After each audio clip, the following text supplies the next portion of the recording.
Testing season is right around the corner, and this is when confidence really matters. When kids take time to review key concepts and strengthen their skills before assessments, it can make all the difference. IXL helps reinforce what they're learning right now, so they walk into every test feeling prepared, capable, and confident. IXL is an award-winning online learning platform that helps kids truly understand what they're learning, whether they're building math confidence, strengthening reading and writing skills, or reviewing science concepts. Designed for students from pre-K through 12th grade, IXL delivers personalized, interactive practice that adapts to your child's level and pace. It's an easy, effective way to support learning as the school year heads into its final stretch. Studies show kids who use IXL score higher on tests, proven in all 50 states. IXL is used in 96 of the top 100 school districts in the U.S. Make an impact on your child's learning. Get IXL now. And listeners can get an exclusive 20% off IXL membership when they sign up today at IXLlearning.com/audio. Visit IXLlearning.com/audio to get the most effective learning program out there at the best price.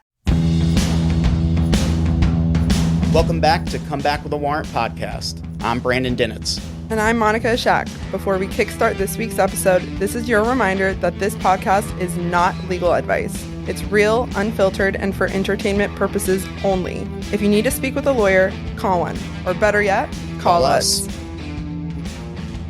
Welcome back. Today we are talking about all things collaboration over competition. Obviously, it's not ironic that we're talking about this because Brandon and I do the same thing and we work together. I think it's something that's like necessary to be discussed, and I think some people honestly should take notes. Yeah, well, that's true, because I think one of the things that people do often is see the space that they're working in and everybody else working in that space as the enemy or the competition. And the truth is, you can make any person or any entity the enemy or the competition, but it's all about, choosing those people correctly. Yeah. There was a great book, Choose Your Enemies Wisely, and that talks a lot about kind of what we're going to get into a little bit about competition versus collaboration. And I think one of the things that is a big takeaway for us is we both have criminal defense firms. We both practice the same area of the law, but ultimately, we don't look at it as we are competitors with each other. We have chosen to make ourselves collaborators and expand both of our brands in addition to building a different brand on top of it, which is this one, the Come Back with a Warrant brand. Exactly. And that's a huge thing to be able to do. And I think it's a long game strategy. Yeah. It's not about, the short game strategy is, there's a brand new DUI that comes into the pool and, one firm is going to get that DUI and the other firms are competing for that DUI. And right. Who's going to have the better pricing, who's going to have the better marketing to get it, et cetera. That's the short-term goal. Yeah. But long-term is building brands and strategically making sure that our reputations are growing and that we're growing as authorities and doing really everything that we can to make each one of our businesses successful, but also promoting something together and coming together, which is that collaboration. Yeah. Well, like talking about in terms of long-term and short-term goals, like what you're saying, I feel like there is oftentimes a mindset issue, and you can kind of identify it when you speak to certain people, because if you do see it as the goal is to get the DUI or like get the, be the most competitive to get a DUI, let's say, you're not thinking like, I relate to what you're saying because I feel like you're speaking my language in a sense of we have a bigger vision. And I think that's how you're aligned with that person, versus if I'm talking to somebody who is seen as quote unquote a competitor and they're talking to me about getting I don't want to say talking to me about getting more cases, because we also talk about that, but it's more so in a growth sense of our businesses growing. But I'm saying like trying to get like the quickest buck in a sense. That doesn't really resonate with me as somebody who would want to collaborate. So it's like also identifying like if you guys are aligned in terms of mindset as well. Mm-hmm. And so I think that is a really big deal. And I think that comes in every aspect of people's lives when you choose partnerships. But, people say business partnerships are like marriage partnerships in a sense, which, we do kind of like balance each other in that way. And like, you know, I'm not the one doing everything. You're not the one doing everything. We split things up. You know, you do like kind of more of the creative stuff. You also look at metrics. I'm like, you know, I think I do other things in terms of like the newsletter and stuff and posting on social. So we have like our strengths, and we combine them to make our businesses even better, like enhance that. So it's like, I feel like if you think that you can carry everything on your own and excel at your very best by yourself, then you probably shouldn't be collaborating with people. You know what I mean? True. Like, I just don't think collaboration's for everybody. No, it's not. And I think if you can relate it to our business, if you look at two different firms that do, let's say, they're heavy with tickets and traffic and specifically, let's say DUI. Two firms that are specializing in traffic tickets and traffic type of cases working together and collaborating doesn't really make a lot of sense because they're really fighting for the same pool of cases and their strategies are more in line to be their own machine, their own product. And a lot of times those firms are a little bit bigger. There's multiple attorneys. You don't see those two types of firms aligning with each other and coming out with a cross promotion. You really do have to pick who you collaborate with. And especially when you form a business, like we have created a new business. We're business partners with the podcast.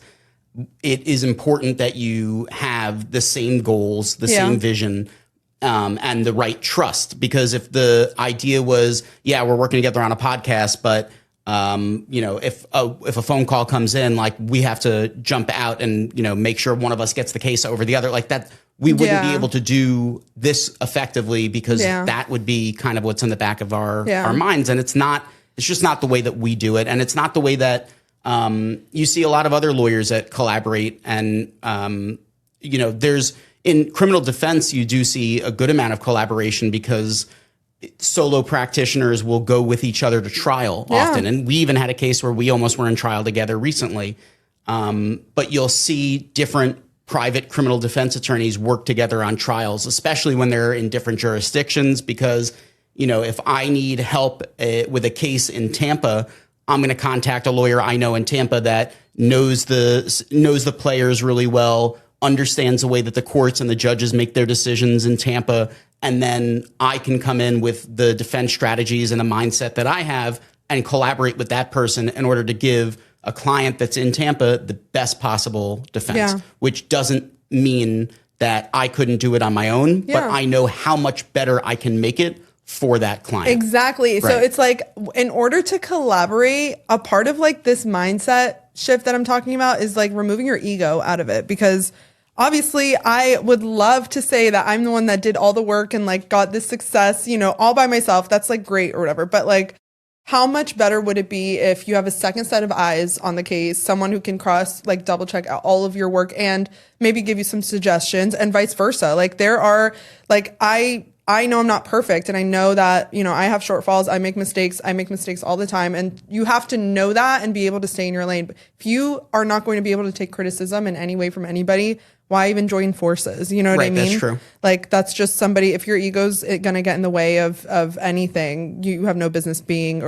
collaborating with anybody or being on the same team as anybody. Yeah. And I touched upon this a little bit earlier, but it's such a good way to build credibility as well, because if another lawyer has a question about something and I can say, who you should call is Monica on that. She has had a case just like that. Her and I have tried cases together. She's really good. Now that new lawyer says, okay, Brandon told me that she, is on her game. This is a person to call. Let me call her. You have that new credibility, and that helps you build new relationships. Yeah. The right collaboration helps you grow and expand and reach new people that you wouldn't have ordinarily reached on their own. So true. And talk to different people that you ordinarily may not have had a connection with. And whether that's within the field or outside of the field. I mean, you and I can recommend accountants to each other. We can recommend financial advisors to each other. Like, there are different things that we can, our collaboration can use. Yeah, we use some of the same marketing people. Exactly right. And that's all very beneficial. And again, if we didn't have the relationship where we work well together and we can collaborate, like, you're not necessarily going to want your marketing team to work with someone else in the same space, in the Exactly. same geo area that you are. But if you have the right relationship, like now we have a team that can put extra posts about our podcast on different social media. Yeah. So we're using everything and we're leveraging everything. And it's also the cross promotion is the same if you go on if we went on another podcast. Now we're building the brand further, but we're not building one of us over the other. We're building it as Together, right? As a well, unit. like even today we were talking. So we actually, ironically, well, it's not ironic. I followed Brandon. We share an landlord, I should say. I was going to say we share an office space, but we don't because we're in different buildings. But right.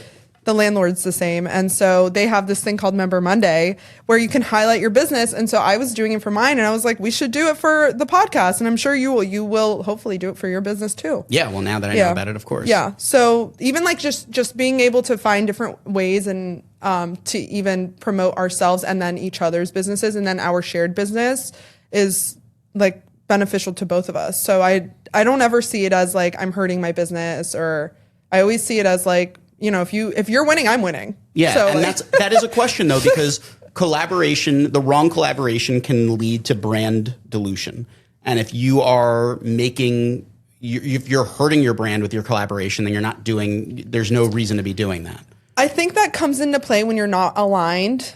And I have seen that happen where it's like maybe, and this would maybe make sense with people who are not necessarily, they don't practice the same way, like in like their attorney practice, like, or maybe if you're in another profession, like this really applies everywhere. So I just think that if you are somebody that maybe would take maybe a more conservative approach versus an aggressive approach, you probably aren't aligned in the sense of like, we can co-counsel a case together, or you're willing to kind of hear my ideas out in terms of our defense or our strategy and all these things, or maybe even like on the podcast, like, not all our ideas are great, but we like bounce them off each other and then we like see which one, like how we can make it better, or, like we always kind of talk out loud. And so like, if you were to say, like that's a shitty idea every single time, then, we're clearly not aligned. Right. Yeah, exactly. Right. So like, that's also a part of it. So it's like knowing your competitors, quotes around that, like the people who aren't in your industry, and knowing how they work. Cause like I knew you as and like my opponent first, like that is exactly how I knew Brandon.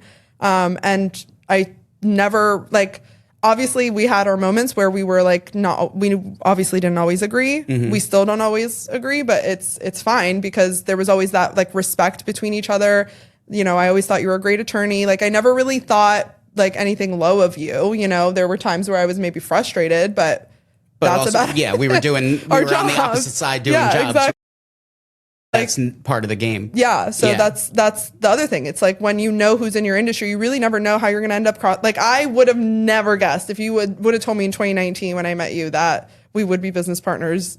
Probably not. I would have been like, what? That's so random. Yes. As a prosecutor, I would not have thought like if you would have said you will be in business with a public defender by the time you're in the private space, I would say you're totally full of shit. There's no way that's going to, but that's like, it's different. I mean, now it's like, of course we're in business together. Yeah. Like it makes so much sense. It makes total sense to me. Right. That's so funny. Yeah. So all that to say is that like, if you know who's in your industry, you know how they work, you know, if they're reasonable or not. Like if he was a hard ass prosecutor, I know like we said that in the past and like joked about it. And maybe you were at one point, but like I didn't experience that side of you most of the time. No, I'm sure there are people from the public defender's office that would not have started companies with me. But then there are some that would have. But there are some people at the state's office that I would definitely not. So like, exactly. Right. So like, there you go. Yeah, right. That's true. Because you're not aligned, and so like, I think that when you see that this person can be reasonable, like you can actually be a defense. There are people who become defense attorneys from the state's office that it feels like they never left the state's office. Where they're basically just prosecuting on the defense side, which is scary because you really have no idea. Yeah. That you're getting that when you're hiring an attorney, but not saying that Brandon's like that. I'm saying he's not like that. That's my point.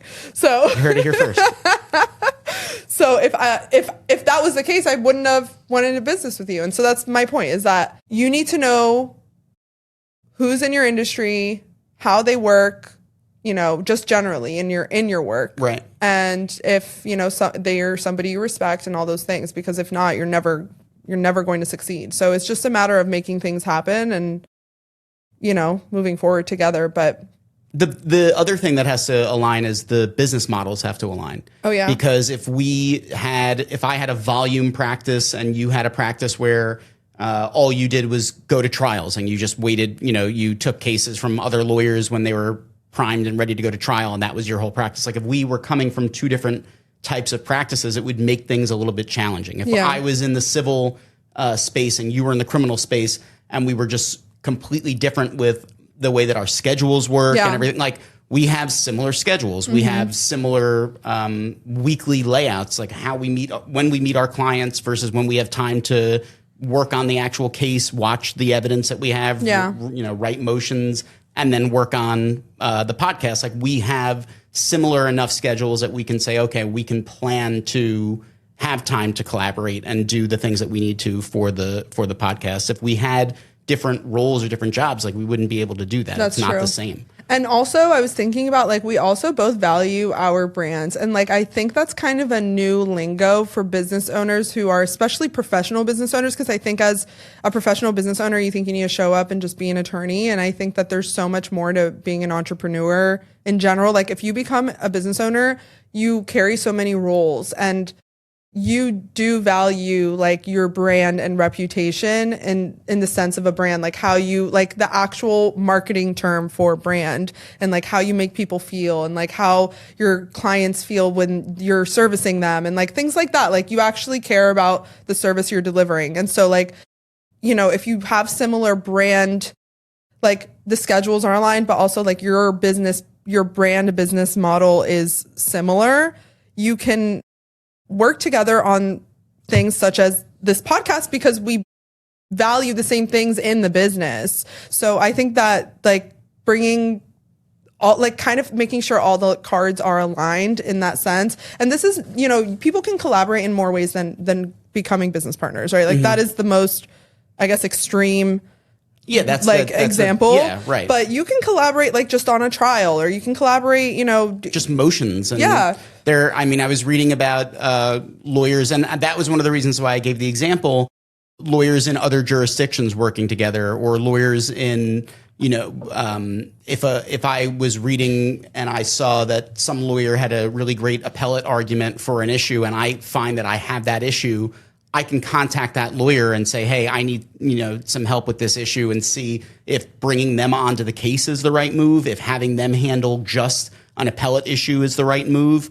And then ultimately their involvement in the case can turn into them being a co-counsel if it goes to trial, or that is just a new developed relationship that now, just like networking, which we talk about also, that expands your outreach to who you can, lean on for other resources in the future, potential clients, and you don't know what other opportunities are going to come out of it, but a lot of it is building relationships, and you have to be willing to collaborate with other people to continue to build and grow. Yeah, I feel like whenever you go into a situation like openly, like genuinely, and you're like, anything can come of this, and let me just show up and be my best, whatever that situation is asking of you, whether, you're sitting on emotion or, someone's asking for help, and you could be like, oh, like, I don't, like, you could have maybe these creeping thoughts that are like, I don't know if I want to help this person because this person is my competitor, and if I help them, then they're going to do better than me, and then I'm not going to, like this feast or like this like scarcity mindset. I was gonna say like feast or famine, but that's not what I meant. Just like not thinking that this could bring more to you is like a damaging way of thinking. And so I think that also comes into play and can bite you in the butt. It's a way of self-sabotage, honestly. Like showing up to situations thinking that it's not going to work out for you before anything even goes down is a way to make sure that it's not going to work out for you. True. And it can be very isolating, and it can hinder your growth tremendously because your lack of willing to work with other people and only relying on yourself limits your ability. It makes it so growing is harder. You're not learning. No. You know, I learn new stuff from you all the time, and same. different ways to carry on in other parts of my practice. That's just by virtue of working with other people. And you have to be, you're totally right. You have to be open to working with another person. And that includes all the feedback. That includes, you know, you pick up the slack where the other person is not as strong, and they're vice versa picking it up for you where you're not as strong. Like, you have to be able to do all that. Yeah. Yeah. So it's just, I think, a lot to consider especially when I think the legal field is very competitive. I think, like, even just from the start of law school, you're kind of trained to believe that it's like a dog eat dog world, which in an extent, and it can be to an extent. At the end of the day, we're all working to make money and have, have careers and do well. And there ultimately are only so many cases out there to get, but there are a lot of cases. And if you're doing this long enough, and if you're doing this the right way, something that an older lawyer told me when I first started out on my own was, there is enough business for everybody out there. And you have to have that mindset that there is, especially 100%. With our world. Yeah. In the criminal world, there is more than enough business out there for everybody. You don't want to be the person that's known as the guy that undercuts everybody else, or it's like, oh, so-and-so quoted you, XYZ. Well, I'm going to quote you XYZ minus $500. Like, and those guys are out there, and those guys that's predominantly in the more volume firms, and people that don't manage their money properly, that are concerned about every single cent that comes in the door. Exactly right. You lose out by having that mentality, and you also gain a bad reputation for being like that, because it's very easy for people to figure out that they're constantly being undercut by certain lawyers. When I first became a private attorney and I was learning how to, quote prices for the first time, you're very susceptible to either undercutting other people or trying to figure out what somebody else is saying that they would charge to do it, and seeing if you could beat it. To. Right. And caring about who the other people talk. I mean, that's a slippery slope. There's lawyers out there that after they speak with a lead, they will look and see online ultimately if that person hired somebody else, who they hired. And it creates a negative feeling, and it's just not the way that you want to conduct your business, and it's not healthy to conduct your business. I was going to say, it would definitely, it's not sustainable. Right. Like, how are you going to run your business? That you have to move on. Like, there's going to be more people that are going to come and go. Like, money comes and goes, so having that mindset. And I think that's just being a business owner and knowing that you're not going to get every case that calls you. You're just you walk into a store and you check out what's in there. Sometimes you walk out without buying anything. That's what happens. And it's it is what it is. It's a part of running a business. Right. And you can dilute your brand by being the cheapest lawyer out there if you want to be. And if you want to sign every case, you absolutely can. But just know that you're going to be taking hundreds and hundreds of cases and draining your energy. Right. For no money, and not having any time to do anything with your life, because you're just taking every case in the door at a very low budget rate. And oftentimes, if you're, doing that, you're not giving the best service to your clients, and you're working as, basically a PD. Right. Right. You're right. You're Which I think it's worse, honestly, because the PD's office has, it's although it's known for limited resources, it's set up in a way where they make it so that it runs smoothly with the amount of cases that come in the door, versus a one-man show business owner who doesn't have investigators, funding, social workers, multiple attorneys and staff in the office to be able to handle that caseload. So when you're taking everything that comes in the door when you're just starting out a business, which is so easy to get tempted to do that, because you want to get the money. Yeah, I was once there, and I related to that. Even with coverage hearings, I didn't know how to even charge for a coverage hearing. You know what I mean? I was like, I don't know, and there are platforms online that'll charge $25 for you to cover a civil hearing that'll take an hour and a half. It's not worth the time. I would never. Exactly. I'm like, in that time, I could have had lunch with someone that could send me a single case that will be way more, you know what I mean? So it's like things like that, like understanding, and that's a part of like your brand values and like if to confirm, like if you align with this person, because there are other attorneys that will do coverage hearings for $25 and I don't want to collab with them. Like, no offense, but no, and it's oftentimes the attorneys that are just doing the coverage for other attorneys. When they're in court, it's as a prosecutor, I can tell you it was frustrating because I would need to do work on a case or try to move a case along, and I have an attorney that's there that's just saying, "Oh, I don't know anything about the case. I'm just here covering." Well, now the rules changed. And the rules have changed to make it so that if you are going to be covering, obligation. Correct, and you have to know what's going on with the case, and be able to do something and take some action on the case. Now, that's not to say that there's circumstances where you need a coverage attorney, like something comes up or you're double booked or something like that. That's fine. But when it's a coverage attorney is covering the same case over and over and over again and nothing's ever getting done, it's like, what are the disadvantage to the client is huge at that point because they're not getting effective representation. They're just getting somebody showing up to court that's just resetting the case every time. Yeah. So that's problematic. But that all ties into, one of the biggest benefits of collaboration is the benefit to the client. The getting multiple sets of eyes on a case or getting different strategies or different defenses or a different perspective on the case, because we just, you and I have we come and approach a case from a different perspective. I can approach it from the experience of, okay, I used to handle this on the other side. Let me hone in on exactly how the other side is going to handle this, what they're going to do, and factor that into everything that I'm going to do on the defense side. You can come into a case and say, okay, I've handled hundreds of these cases from the defense side already. What are the different ways that I've handled these cases in the past, and what is the most effective, to do that, and tie in, obviously, the knowledge you have of the other side. Yeah.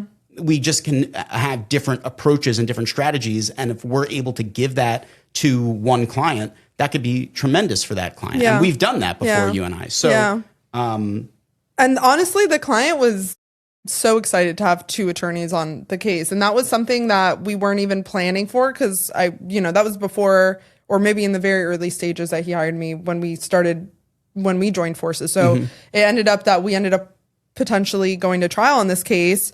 And we sat together, we prepped for trial. We did basically everything to go to trial, but it got dismissed. So that was a success we had, better than having to go to trial. But it ended up, we did do that. And so it was successful. And I believe we would have been successful at trial. Yeah, I think so too. I think it would have been a really great, I'm excited to try a case with him. I've tried cases against him, but I haven't tried a case with him yet. So I'm excited. Fair enough. Yeah. Yeah. So I think we will make an even better trial team, but obviously having more brains on that side is always a great idea. I don't think it's ever going to hurt, but being able to be open and approach the cases similarly is also huge. And, if you saw your teammate as your competitor, how successful can you really be? That's true. And that's true. And that takes away from the strength of the team. Exactly. And there are people, but the thing is, people operate this way. Yeah, that's true. Every single day. Well, there are people in firms that are multiple attorney firms and they are competitive against the other people within their firm because their firms are set up in such a way that there's a bonus structure that's based on, what people are bringing in or they're, competitive. You can have bad competition within your own firm. Yeah. That's true. that can be, that can hurt your brand tremendously. And that also word gets around. The legal community is small. So small. So everybody knows for the most part, everybody knows the business of everybody else. Everybody knows who sued who over what, what law firms sue other law firms, and they get terrible reputations. You see this stuff happen. Yeah. Yeah. Well, I network all the time, and people now that we have dropped, I think over 20 episodes. Obviously, in the beginning, people didn't know we were in business together. We were still announcing it, but people almost everywhere I go, someone mentions your name to me, or, vice versa. When I introduce Come Back with a Warrant, I'm like, it's me and my business partner, co-host, Brandon Dinetz. So I almost said Dinetz because he corrected me before and I said it wrong. But yeah, people talk is the point, is that when I introduce Come Back with a Warrant, they're like, oh, I know Brandon, or I know Jen. I get the same. If it's not Brandon, then they know Jen. And everybody knows Jen. Yeah. So it's like, it's everybody knows everybody. Everybody talks. And if you don't know that person directly, you definitely know somebody that's connected to that person. So it's always, even if you are not necessarily collaborating with this person, even when networking, just like kind of like a side tip, always be like respectful and kind, and be like a good person. But because people literally talk, people talk. And that's a really good point. And I think something that I don't think everybody follows, but one of the things that I'm consistent with is, if I've ever been asked, and I have, by other potential clients or other lawyers about my opinion about another lawyer, somebody that they've spoken to, somebody that they know representing. And this happens whether it's, a current client telling me, or a former, a prospective client telling me they've spoken to XYZ lawyer, what's my opinion on them? Or another person in the legal community telling me, oh, I know somebody that's being represented by XYZ. What do you think of them? I make it a point to never speak badly about another lawyer. If I don't like another lawyer, if I have a reason, if I was a prosecutor and I said, oh God, that defense attorney is super lazy or whatever, that's never something that I disclose or come out with. Yeah. If somebody's asking me, about my opinion on a lawyer and I don't have a good opinion, I generally just don't give an opinion at all. It's better not to say anything. There's no reason to shit talk the other people that are in your profession, especially because of how small the circle is. And I think it's more of a reflection. There's nothing beneficial. Yeah, it's more of a reflection of you. Exactly right.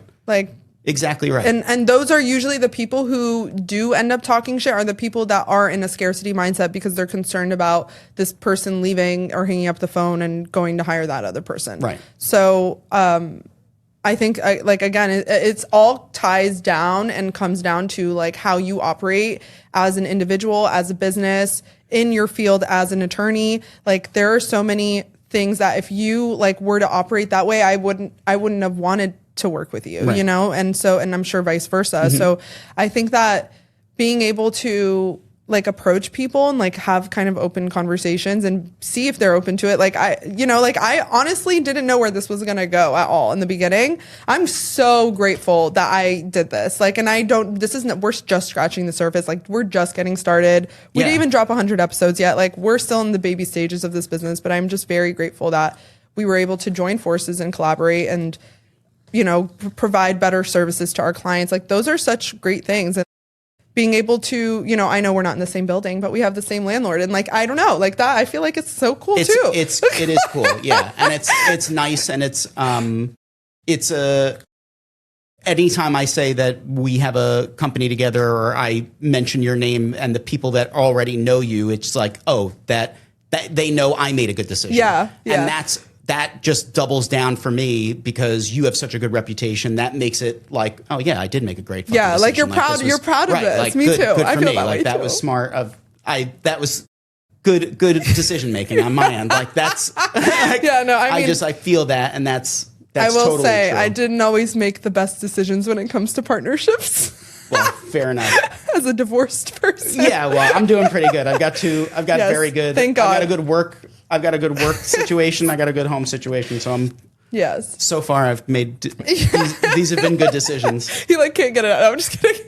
No, I can't. I'm always down to talk about my team at home. I got the best team at home. Yeah. So I'm yeah, you always do. I'm very happy with that. And I think ultimately I've been blessed to have good bosses before this. The firm that I worked at beforehand, the partners there, I loved, and I had a really good relationship with all of them.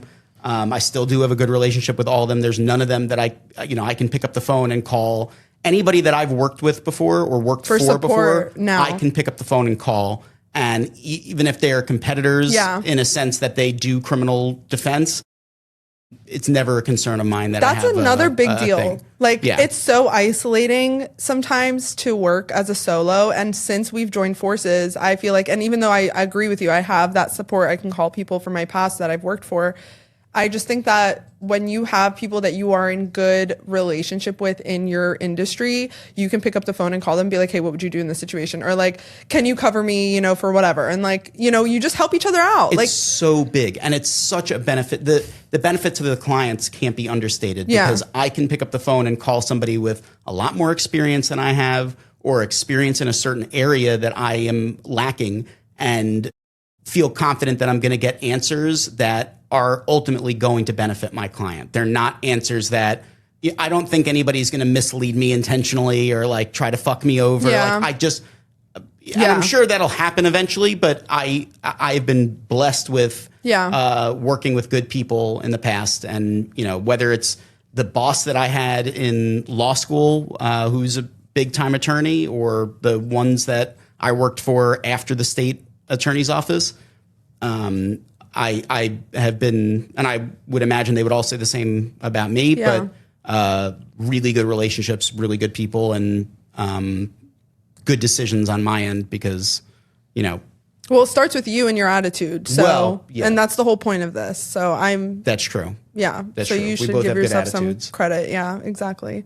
So I think that wraps up today's episode. We will definitely have a networking episode coming out. Because like we said, the legal community is very, it's big, but it's small. It's big, but it's small. It is. There's a ton of lawyers in this state, but from what I've found, the majority of them are willing to work with you, help you out. And the ones that aren't, the ones that suck, and there are ones out there. You can identify them easily, And not only can you identify them, but the rest of the community already tells you about them. Yeah, and you know who to avoid, and you know what PI firms to stay away from that are shady. Like there's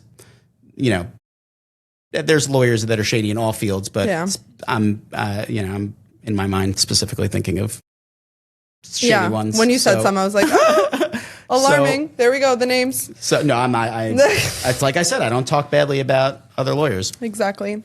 So if you liked listening to the podcast episode, make sure you like, comment, and subscribe. We're on all platforms. Come back with a warrant.pod. Leave us a 5-star review and subscribe to our weekly newsletter. And if you didn't like listening to us, come back with a warrant.